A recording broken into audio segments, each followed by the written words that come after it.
How to change Snapchat profile picture. Hi everyone, I'm here to assist you today without any delay. Let's jump right in. First, open Snapchat on your device. Make sure you're logged into your account. Then click on your profile at the top left corner of your screen. Then you'll find this kind of screen. In here, click on settings at the top right corner of your screen. In here, scroll down and search for Bitmoji and click on Bitmoji. In here, at the bottom, click on Edit My Bitmoji.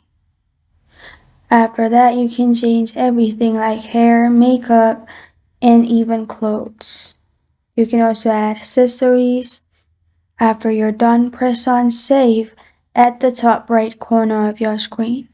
After you click on Save, your profile picture will be changed. And this is how to change Snapchat profile picture. Thank you for joining me today. If this video helps you out, please leave a like and subscribe for more. Got a question or want to suggest a topic? Comment below. Thank you for watching.